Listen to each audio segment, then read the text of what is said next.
Hello, everyone. I have not been doing YouTube Live for some days because we had a lot of activities happening here. And there was also the Onam festival. But now I thought I will do a video on a very important topic that will help all of you. This topic is contemporary philosophers. We will discuss the most important contemporary philosophers that will help you with research. As you all know, research in English is not only about English literature these days. We have moved a lot into cultural studies and sociology, geography, anthropology, history, philosophy, all the humanities. Research has become highly interdisciplinary. There are lots of approaches where you can also apply narratives, literature, blogs, photographs, movies, etc. What is important in contemporary research is to understand the theories, to develop a perspective on life and society. And then, as the last resort, as the last part of the research, find out where to apply these theories. Without understanding the theories, we cannot start from the literary works or narratives. Earlier, some 20, 30 years ago, we used to say, which author should I research on? Which are the books I should research on? Today, the area has become important. The perspectives have become important. The concepts and theories have become important. And then once you understand these concepts and theories, you apply them in a variety of texts, not just one author, not just one genre. You apply these concepts on a variety of texts. You have to do a lot of reading for 6 months or 1 year on all the areas that are related to your area of interest. If you just know one topic, you cannot do research. If you just read upon one author, you cannot do research these days. So this kind of general knowledge is very important, reading about all the related areas, and then you zoom in and talk about a topic. Today, I'm just doing a quiz with you. It is not a detailed theoretical deliberation or something. My aim is to give you a lot of authors and works that you can read on. A little bit about them, I will be able to tell you. I'm not an expert on any of these. You will be the expert when you read deeply on one or two or maybe all of these topics.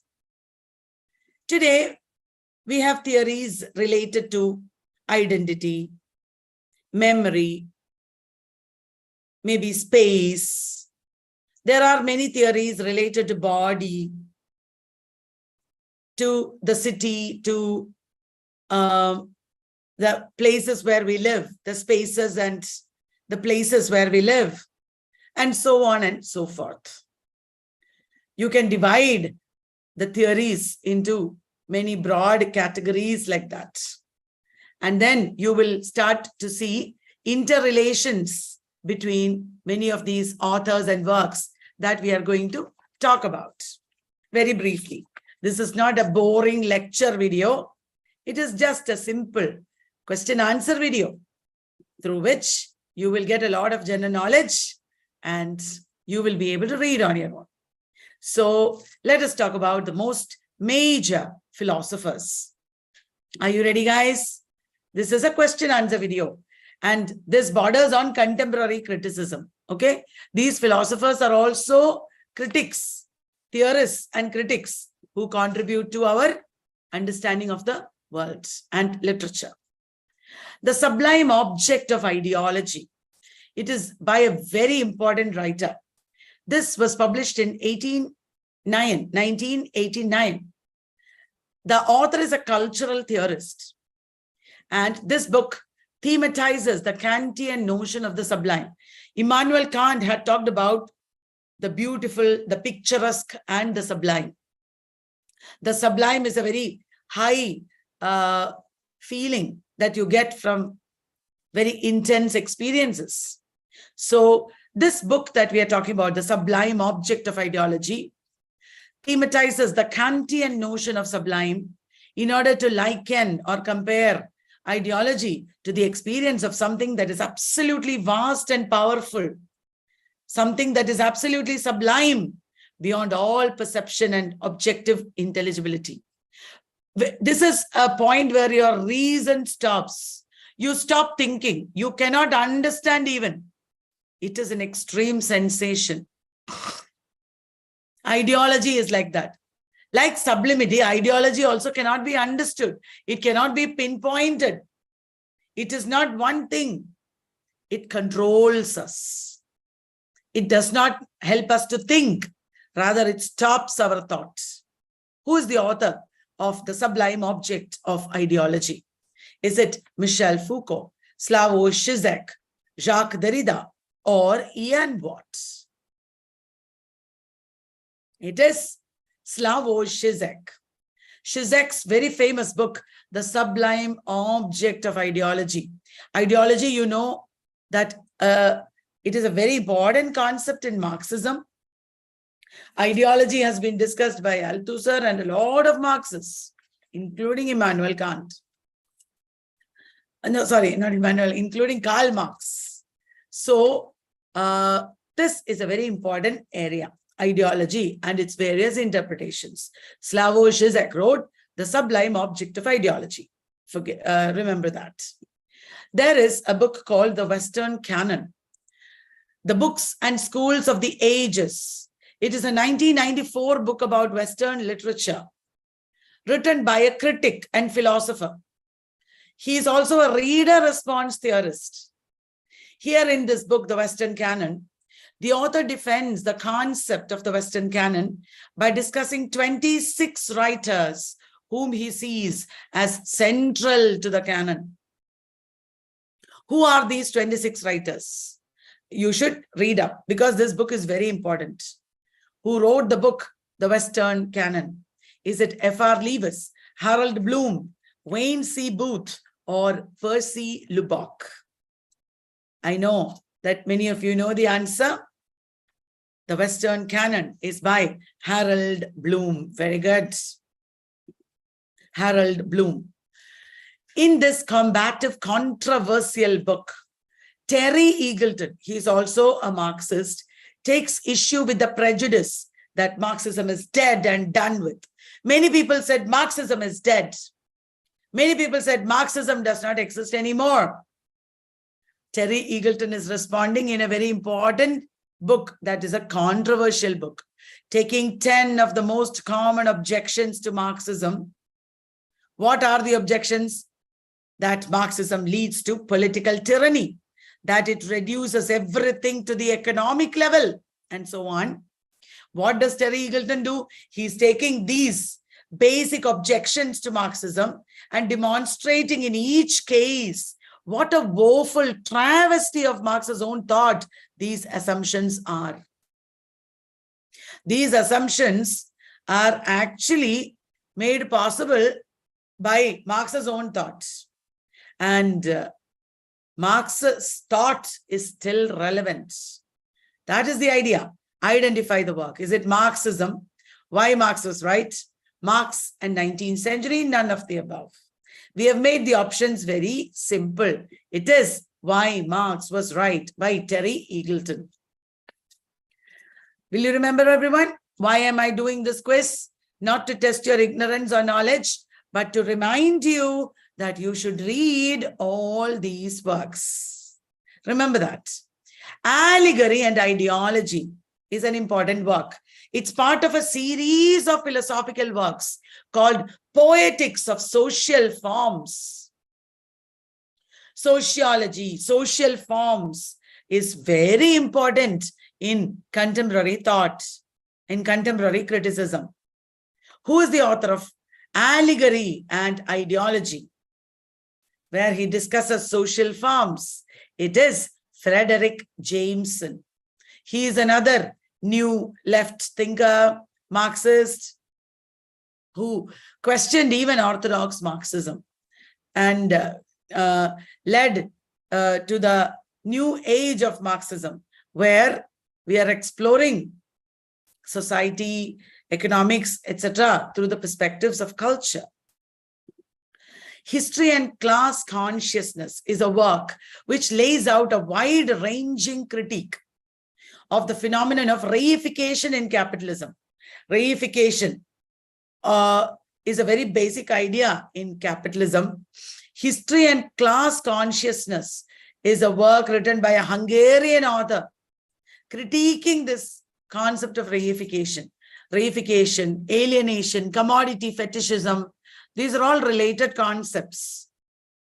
And who discussed it in this work? Formulating a vision of Marxism as a self-conscious transformation of society. Marxism as a self-conscious transformation of society. It is Georg Lukács. Georg Lukács is a Hungarian Marxist, as I told you, who among the following in the book Empire has critiqued the new political order of globalization. Empire is the founding text of cultural studies, and it is written by who? Is it Deleuze and Guattari, Antonio Negri and Michael Hart, René Wellek, or Edward Said? The path-breaking book Empire was written by Michael Hart and Antonio Negri. Some of these ideas are discussed in our easy handbook on cultural studies. For example, Empire is there. The Society of the Spectacle is a very seminal work, 1967 work about spectacle, the element of spectacle in contemporary civilization. It is a work of philosophy and critical theory in which the author develops and presents what is meant by spectacle. Is it Tina Campton, Guy Debord, Walter Benjamin, or Samuel Beckett? It is Guy Debord, very major book, The Society of the Spectacle. You should start reading up on all these works if you haven't read them already, because they're all very founding texts. And if you know many of these ideas, research will become very easy. One-dimensional man, again a Marxist. He is the father of New Left, the author of One-Dimensional Man. What is the subtitle? Studies in the Ideology of Advanced Industrial Society.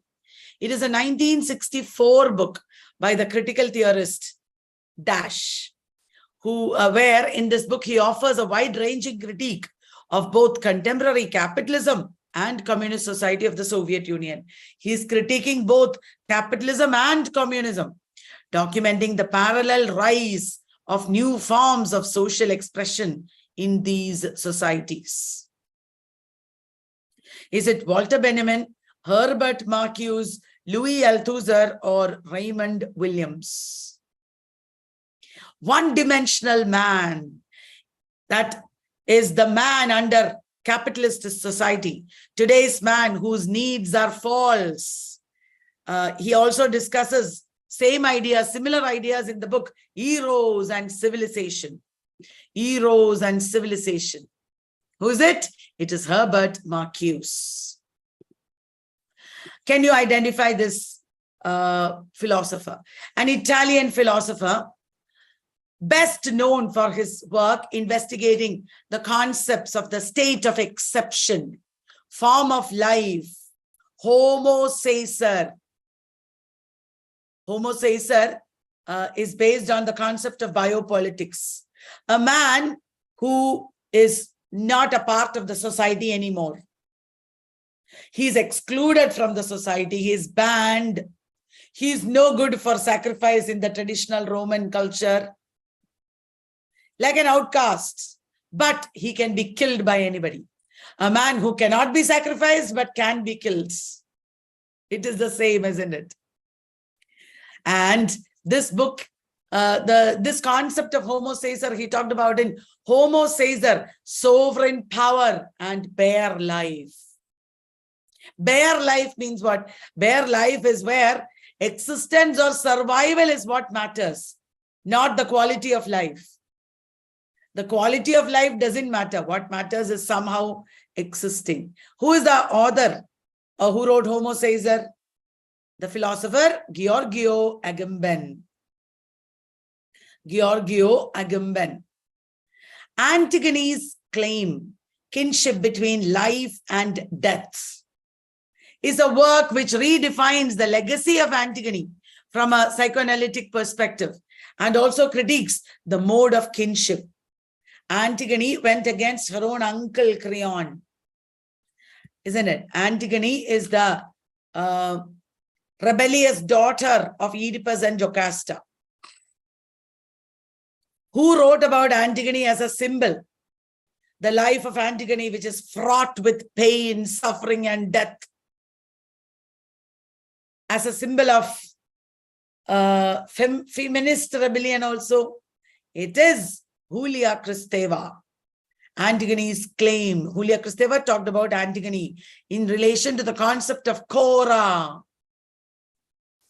Cora is that fluid female state similar to the womb, where there are no rigid identities and meanings. If you read more, you will understand. We are blessed to live in this age where everything you can find online. And once you read the basics, you can then buy the book. Everything is easy now. You should do it.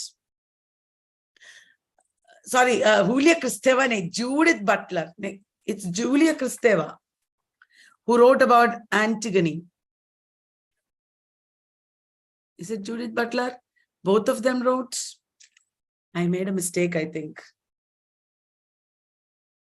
Antigone's claim. Antigone is a character written by many feminists, actually, because she is a very powerful. It's Judith Butler. Julia Kristeva also wrote about Antigone. I'm so sorry for the mistake. When I explained, I made the mistake. You now get it right. Antigone's claim is by Butler, but Julia Kristeva also has written about Antigone. Manhood and Politics is an early work, a feminist reading in political theory. 1960s work, discusses the gendered nature of politics. Politics is gendered, manhood, heroism, etc., critiqued by a feminist writer. Who is that? Is it Wendy Brown, Elaine Showalter, Alice Walker? None of the above. Manhood and Politics. It is by Wendy Brown. Wendy Brown. The human condition is a philosophical idea about how human beings are different from animals, how human beings have evolved.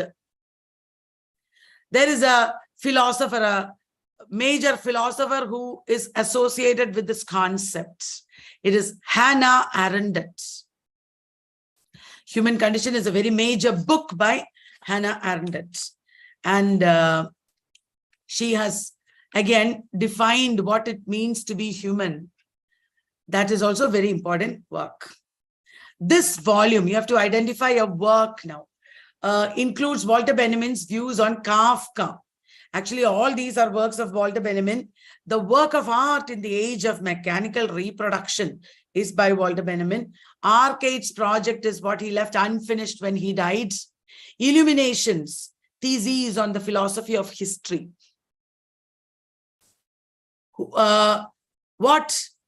Which is the work where he talks about Kafka, Baudelaire, and Proust. He's talking about modernity here. He's offering a critique of modernity here. How modernity rejected, modernity and modernism, actually, modernism also, because they're all modernists. How modernism rejects traditional approaches and develops a new perspective. He's explaining through the works of Kafka, Baudelaire, and Proust, as well as Brecht. It is in Illuminations. The word illuminations itself shows how he is throwing light, how he is illuminating or say clarifying many ideas that we had taken for granted. Which famous critic had said, literature is not innocent. Literature and Evil, that is the book that he wrote, where he talks about the concept of evil in relation to literature. It is guilty and should admit itself so. It is George Bataille. Bataille has written a lot about the human body, how the human body is a site of carnality, mortality, eroticism. And he's actually showing that these conditions of the human body are not inferior to a higher state like we thought before. Bataille is exploring the philosophy of Nietzsche, of Hegel, Freud, etc., to reach new perceptions of the human body. If you are doing body studies, Bataille is a very important philosopher. Which social psychologist talked about the concept of the sane society. The sane society obviously is about psychoanalysis also, psychoanalytic idea of society under capitalism and patriarchy. Cheryl Glotfelty and Harold Frum we know, but this is another from Eric Frum. Eric Frum has written the book, The Sane Society, talking about how capitalism and patriarchy control us in different ways. We have given a reading material here, thoda sa paragraph, two, three paragraphs.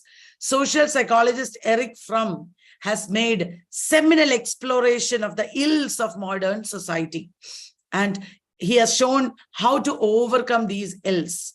One of Frum's main interests was to analyze social systems and their impact on the mental health of the individual. Are we sane really? Can a society be sick? He asks. He finds that Western culture is immersed in a pathology of normalcy. What we considered normal is actually a disease. It's pathological. In the work, The Sane Society, Frum is examining the alienating effects of modern capitalism. Modern capitalism and patriarchy, both, they go hand in hand. They make us diseased here. Historical and contemporary alternatives he is discussing, and presents new ideas for reorganizing economics, politics, and culture. Now, Eclipse of Reason. It is a 1947 book by which author? Eclipse of Reason. The author discusses how Nazis were able to project their agenda as reasonable. Nazis and other fascists used the concept of reason and showed that what we are saying is reason. Who is the author? Eclipse of Reason. It is Max Horkheimer, the Frankfurt School theorist. In critical theory, who introduced the political framework of intersectionality. Intersectionality is associated with critical race theory. It's an American theory. Is it Betty Friedan, Kimberly Crenshaw? Yes, it is Kimberly Crenshaw. Intersectionality and critical race theory. In The Break, the aesthetics of Black radical tradition explores the connections between jazz, sexual identity, and radical Black politics. Who is the author of In The Break? It is, maybe some of you do not know, Fred Moten. You may look up this book. It is a very important work in the history of Black criticism. Mama's Baby, Papa's Maybe, an American grammar book, is a very significant essay on Black feminist politics. Do you know the author? Mama's Baby, Papa's Maybe, which criticizes the names by which women, or especially Black women, are addressed in societies. It is Hortense Spillers. Hortense Spillers. So in talking about Antigone's claim, I made a mistake. I talked about Julia Kristeva because I know more about Julia Kristeva talking about Antigone, but this one is by Judith Butler. I have also learned through my mistake. I'm so sorry for the mistake. I hope you will all, read extra on all these works. I don't claim to be an expert on any of these works. I have only very basic knowledge on all this, like you. Because of this video, I hope you will be able to read more, you will be able to understand more and use it in your research. One more question, identify the work. This book consists of 6 lectures. It's the last book Foucault wrote before his death. Maybe this is the last slide also. Here, Foucault positions the philosopher as the only person able to confront power with the truth, a stance that boldly sums up Foucault's project as a philosopher, which is this last work, Fearless Speech. With this, I wish you all fearless speech. I wish you a lot of great learning. One more slide is there, telepathy and literature, essays on the reading mind. Have you been reading? Do you know about telepathy in connection with literature? You can read this work. Who is the author? It investigates the connections between the power of telepathy and literature. Do not think these are all irrelevant to my work. Whatever philosophical work you read will give you certain perspectives on whatever area you're working on in research. So at least a little bit, try to find out about all these works that we have discussed. This is by Nicholas Royal. Guys, as you know, these are all, for many of us, new areas, new concepts, new books, new theories. We're all learning together. Promise me you will read and learn and improve, because it is going to tremendously help us if we read like this widely on a lot of areas and authors. Okay, so I hope you enjoyed this discussion. I will learn with you and I will be back with more. I may not be doing a live session this week again, because I have other work coming up, other lectures and workshops, etc. So I will be back with more. Do not wait for me. We will let you know when we're going live. And after a week, maybe I'll try to do